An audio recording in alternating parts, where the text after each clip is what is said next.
What family tradition did you realize was actually illegal? My father forced me to fight other boys every week to prove my worth. Not play fighting or wrestling matches supervised by parents in padded gyms. Real fights with blood and broken bones and consequences that lasted for days. It started the week after my 8th birthday when Dad sat me down at the kitchen table and explained what it meant to be a Blackwood man. "We don't raise soft children in this family," he said, his scarred knuckles drumming against the wood. "Every generation has been tested, proven worthy through combat. Your grandfather did it. I did it. Now it's your turn." He slid a notebook across the table, pages filled with names and dates and outcomes recorded in his cramped handwriting. "This is our family record going back 80 years. Every Blackwood son has fought to earn his place. You'll fight every Saturday until you've proven yourself." I was 8 years old and had no idea what proving myself meant. I just knew the pride in my father's eyes as he explained the rules made me want to make him happy. The rules were simple and brutal. Every Saturday, Dad would find another boy around my age and weight class. We'd meet in our garage with the door closed and the windows covered. No padding, no mouth guards, no protective equipment of any kind. Just two kids, and the understanding that the fight ended when someone couldn't continue or tapped out. Dad recorded everything in his notebook. Date, opponent's name, duration, outcome, injuries. He treated it like a science experiment, analyzing my technique and pointing out weaknesses I needed to improve. My mother never came into the garage during fights. She'd stay in the house with the TV volume turned up loud enough to drown out the sounds. My younger sister, Autumn, wasn't allowed anywhere near the garage on Saturdays. This was between father and son, a tradition that women couldn't understand or participate in. My first fight was against a boy named Colin, whose dad worked with mine at the construction company.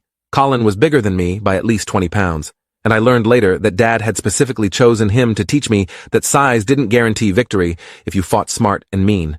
I got destroyed that first fight. Colin hit me so hard I saw stars. My lips split open and blood ran down my chin, metallic and warm. I tried to fight back, throwing wild punches that mostly hit air. Dad watched from the corner, not intervening, not stopping it even when I started crying.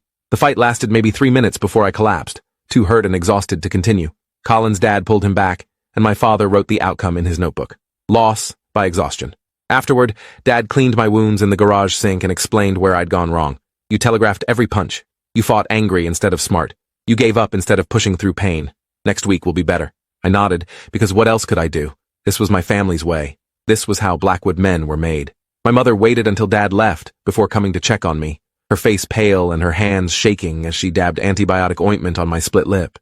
"Does it hurt badly?" she whispered. I told her I was fine, even though my ribs ached with every breath. The second fight was against a kid named Damien, whose father was one of Dad's old army buddies. Damien had done this before. I could tell from the way he moved, calculated, and controlled. He didn't waste energy on wild swings. Every hit landed exactly where he intended. I lost again, this time with a black eye and a sprained wrist. Dad recorded it in the notebook. Loss by technical skill deficit. He wasn't disappointed, just analytical. "You're learning," he said. "Every loss teaches you something wins can't." The pattern continued for months. Every Saturday, a new opponent. Sometimes I knew the other boy from school or the neighborhood. More often, they were strangers, sons of men in Dad's network who all shared this same twisted tradition. I started winning occasionally by the time I turned 9. The first victory felt amazing. This rush of pride when Dad wrote my name in the winner column. I'd beaten a boy named Lucas who'd underestimated me, and standing over him while he caught his breath made me feel powerful in a way nothing else had. Dad's approval afterward was intoxicating. That's my son. That's a Blackwood. By age 10, I was winning more than I was losing. My body had adapted to the weekly violence. I'd learned to take hits without flinching, to ignore pain until the fight was over, to read opponents and exploit their weaknesses. Dad said I was a natural, that the fighting spirit ran strong in my blood. He started entering me against older boys, tougher opponents who'd been doing this longer. The stakes increased. Injuries became more severe. I broke my nose twice before I turned 11, fractured my hand punching someone's skull, collected scars on my knuckles and face that I'd carry for life. But I also collected wins, each victory recorded in Dad's notebook, proof that I was worthy of the Blackwood name. School became difficult for different reasons. I'd show up Monday morning with fresh bruises and split lips, and teachers would ask questions. I'd lie, say I fell off my bike or got in a scuffle at the park. The school nurse started recognizing a pattern, but I'd learned from Dad exactly what to say to deflect suspicion. "My parents are great. I'm just clumsy. I play rough with friends." The other boys in Dad's fighting network had the same cover stories. We'd see each other at school sometimes, exchange knowing looks but never speak about Saturdays. It was an unspoken rule. What happened in our garages stayed private. This was family business, tradition, not something outsiders would understand. I made one real friend during those years, a kid named Quinn, who moved to our neighborhood when I was 11. Quinn was small and quiet, the kind of kid who got picked on by bullies. I started defending him at school, using the fighting skills Dad had beaten into me for something that felt good and right. Quinn was grateful, stuck to me like a shadow, and eventually, I told him about the Saturday fights. His eyes went wide. That's insane. Your dad makes you fight for real? I shrugged. It's just what Blackwood men do. It's tradition. Quinn looked at me like I'd grown a second head. That's not tradition. That's abuse. The word hit me wrong. Abuse was what happened to kids with bad parents, kids whose fathers hit them for no reason or neglected them. My dad wasn't abusive. He was strict, demanding, preparing me for a hard world. But Quinn's words planted a seed of doubt that grew slowly over the next years. I started paying attention to how other families operated. Friends whose fathers taught them to play catch or fix cars or build things. None of them had fight nights. None of them had notebooks recording victories and defeats. None of them showed up to school with the consistent injuries I carried. Maybe Quinn was right. Maybe this wasn't normal. The doubt made me hesitate during a fight when I was 12. My opponent was a boy named Isaac who fought dirty, going for eyes and throat. I should have matched his aggression, but Quinn's voice was in my head. This is abuse. The hesitation cost me. Isaac landed a hit that knocked me down hard, and I couldn't get back up before the count. Dad recorded the loss with a tight jaw. After Isaac and his father left, Dad made me stay in the garage. What happened out there? You had him. I don't know. I hesitated. Why? I couldn't explain about Quinn, about the seed of doubt, about starting to question everything. So I said I was tired, that I'd had a long week at school. Dad's expression hardened. Excuses are for weak men. Blackwoods don't make excuses. He made me train harder that week. Extra hours in the garage working combinations, building endurance, eliminating any softness that might cause hesitation. By the next Saturday, I was ready to fight without thinking, without questioning. I won brutally against a boy named Leo, and Dad's pride erased the memory of my doubt. This was who I was supposed to be. A fighter. A Blackwood. When I turned 13, Dad said I'd graduated to a new level. You've proven you can win against boys your own age. Now we test you against men. The word sent ice through my veins. Men? How much older? Dad smiled. Old enough to have experience. Young enough that the size difference isn't impossible. You'll be fighting 16, 17-year-olds. The same boys who've been doing this since they were your age. My first fight against an older opponent was terrifying. The boy, Cameron, was 16 with muscles I didn't have, and reached that, made my punches fall short. He toyed with me for the first minute, letting me tire myself out throwing useless combinations. Then he came at me seriously, and I understood why Dad had prepared me for this. Cameron hit harder than anyone I'd fought before. Every punch felt like getting hit with a bat. My ribs cracked on the third blow, pain so sharp I couldn't breathe. Dad yelled from the corner, "Don't you dare quit! Blackwoods don't quit!" I fought through broken ribs for another 2 minutes before Cameron decided he'd proven his point and backed off. Technical victory, Dad recorded. But you stayed standing. That's what matters. The hospital visit afterward was carefully choreographed. Dad said I'd fallen off a ladder helping him with construction work. The doctor looked skeptical, but didn't push. Teenage boys and dangerous activities, she muttered while wrapping my ribs. Try to be more careful. If only she knew that being careful wasn't an option in my family. Over the next year, I fought opponents progressively older and more skilled. I lost more than I won, but each loss taught me something. How to protect my ribs when they were already injured. How to fight through pain that would make normal people stop. How to land hits on faster, stronger opponents by being smarter and meaner. Quinn stopped being my friend around this time. He'd tried multiple times to convince me to tell someone about the fights, to get help, to stop participating in what he insisted was abuse. When I refused, choosing loyalty to my father over his concern, Quinn walked away. I watched him make new friends, kids who didn't show up to school looking like they'd been in car accidents. Part of me envied them. Part of me felt superior. They were soft, sheltered, unprepared for the real world. I was being forged into something harder, something better. By 14, I was holding my own against older opponents. The wins started coming more frequently. Dad's pride was obvious, and he started talking about my future. When you're 16, you'll enter the real competitions.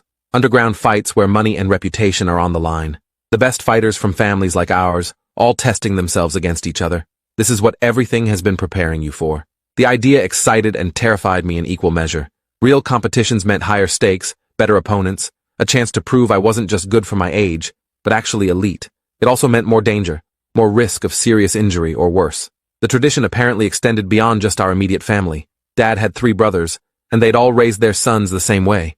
I had 4 male cousins I'd never really known, all of them products of the same brutal training. At family gatherings, the fathers would compare notes, while the sons sized each other up, knowing eventually we'd face each other in the garage. My cousin Derek was closest to my age, just 6 months older. We'd been avoiding each other at family events for years, but when I turned 15, our fathers decided it was time. Derek versus me, a fight to determine which branch of the Blackwood family was producing the stronger warrior. The fight happened at our grandfather's house, An old farmhouse with a barn that had apparently hosted family fights for 3 generations. Both our fathers were there, plus our grandfather, uncles, and a few other men from their network. No women, no younger children.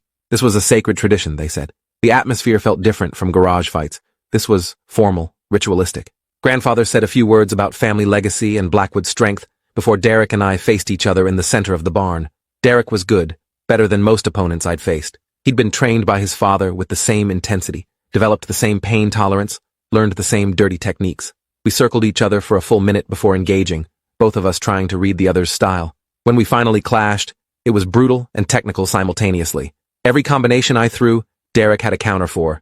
Every opening I created, he was already moving to exploit. The fight lasted longer than any I'd been in, neither of us able to gain decisive advantage. Blood flowed from both our noses, split lips, cuts above eyebrows. My ribs, never fully healed from previous fights, screamed with every twist. Derek's breathing was labored, his left eye swelling shut. But neither of us would quit. Blackwoods don't quit. Finally, after nearly 15 minutes, Derek's stamina broke first. He stumbled on a combination, left himself open, and I landed a hit that dropped him. He tried to get up, collapsed, tried again. His father called it. My son is done. Derek looked devastated by the admission. Our fathers shook hands, and mine beamed with pride while recording the victory. That fight changed something in me. Standing in that barn, bloodied and exhausted, surrounded by men who thought this was normal and good and character building, I finally saw it clearly. This wasn't tradition. This was systematic child abuse disguised as family legacy. We weren't being made stronger. We were being damaged physically and psychologically. Taught that violence was the measure of worth, that causing and enduring pain was what made us men. Quinn had been right all along. I went home that night, and for the first time looked up information about child abuse. What I found described my life perfectly. Physical abuse, emotional manipulation, isolation from people who might intervene. The websites all said the same thing. This isn't normal. This isn't okay. You deserve help. I spent hours reading stories from other survivors, people whose families had inflicted trauma and called it love. I wasn't alone. What was happening to me was happening to others, and it could stop if I was brave enough to speak up. But speaking up meant betraying Dad, destroying the family tradition, proving I was weak after all. The internal war kept me silent for weeks. The decision was made for me when I was paired against a boy named Felix, who was 17 and had a reputation for not knowing when to stop. Dad warned me before the fight. Felix has hospitalized opponents before. You need to be defensive, smart, willing to quit if things go too far. But Blackwoods don't quit, I said, throwing his own words back at him. He looked uncomfortable. Sometimes tactical retreat is the smartest move. Today might be one of those days. The fight with Felix was the worst experience of my life. He came at me like he was trying to kill me, not just win. Every hit was aimed at vulnerable spots. Throat, kidneys, the back of my head. I tried to defend, but Felix was too fast, too vicious. Within 2 minutes, I was on the ground, taking hits I couldn't block. I heard my father yelling to stop the fight. Heard Felix's father trying to pull him back. Felix landed one more kick to my ribs before they managed to separate us. I couldn't breathe, couldn't move. Everything hurt in ways that transcended normal pain. Dad carried me to his truck, and for the first time in 7 years of fighting, took me to the emergency room without a cover story. The ER doctor took one look at me and called security. This wasn't caused by falling off a ladder or rough play. These are defensive wounds consistent with assault. Who did this to you? I looked at Dad, who was shaking his head slightly, silently begging me to lie. But I was done lying, done protecting a tradition that had nearly gotten me killed. I told the doctor everything. The Saturday fights, the family tradition, 7 years of systematic abuse disguised as character building. Dad's face went white, then red. I heard him arguing with hospital staff about parental rights and family business. Security asked him to leave while they called the police and social services. A detective arrived while I was getting x-rays for my cracked ribs and possible internal bleeding. Detective Owens was patient and kind, letting me tell the story at my own pace. She recorded everything, asked for names of other boys who'd been involved, wanted details about the adults who'd organized and supervised the fights. I gave her everything I had, including Dad's notebook, which was still in his truck. That notebook became the key evidence. 7 years of recorded fights, dozens of boys' names, proof of systematic organized abuse across multiple families. When Detective Owens saw it, her expression went dark. This is bigger than one family. This is a criminal network. Over the next days, the investigation exploded. Police interviewed every boy I'd named, every family involved. Most parents denied everything at first, claiming I was lying or exaggerating. But the medical records didn't lie. 15 boys between ages 8 and 17, all with histories of injuries consistent with fighting. All with similar cover stories about being clumsy or playing rough. The pattern was undeniable. My father was arrested, along with 11 other men who'd participated in organizing or supervising the fights. They were charged with child abuse, endangerment, and conspiracy. The adults tried to claim it was mutual combat, that the boys had consented. The prosecutors shut that down fast. Children can't consent to abuse. Period. Dad called me from jail, and I almost didn't answer. When I did, he wasn't apologetic. He was furious. You destroyed our family, destroyed generations of tradition, made us all look like criminals when we were just trying to make you strong. I hung up without responding.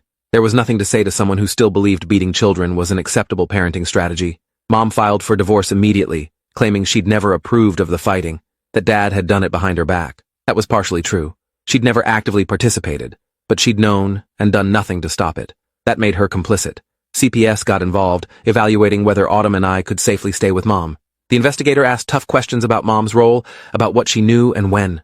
Mom cried through the interviews, insisting she'd been afraid of Dad, that she'd wanted to stop it, but didn't know how. I'm not sure I believed her entirely, but the alternative was foster care, and I'd already lost enough. Autumn was traumatized by everything. She'd known vaguely about the Saturday fights, but never understood the extent. Knowing her brother had been systematically abused for years while she watched TV with the volume up had shattered something in her. She stopped talking to Mom for weeks, angry that the adults who should have protected me had failed so completely. The trial was a media circus. Local news picked up the story, underground child fighting ring exposed, and suddenly, our family's private shame was public entertainment. I had to testify, sitting in a courtroom full of strangers while describing years of fights in clinical detail. Defense attorneys tried to make me look like a willing participant, like I'd enjoyed the violence. Parts of that were true. I had felt pride in winning, had wanted Dad's approval, but that didn't make it okay. That didn't make it not abuse. The prosecution brought in psychologists who explained how children in abusive situations often defend their abusers, how I'd been conditioned to see violence as love and approval as worth any price. The jury looked increasingly disturbed as the full scope of the operation came out. This wasn't just family fights. This was organized, systematic, spanning multiple generations and families. The men had even discussed expanding it, creating larger tournaments, betting on outcomes. It was a full criminal enterprise built on child abuse. All 11 men were convicted. Dad got the longest sentence, 12 years, because the notebook proved he'd been one of the primary organizers. The other fathers got 5 to 8 years depending on their level of involvement. The boys involved all reacted differently. Some, like Derek, were angry at me for exposing the tradition and destroying their relationships with their fathers. Others were relieved, grateful someone had finally stopped something they'd been too scared to speak about themselves. A few had been so thoroughly conditioned they still insisted this was normal, that we were all being punished for something that had made us strong. I started therapy immediately. Dr. Kensington specialized in trauma from child abuse, and she helped me understand how the fighting had affected my development.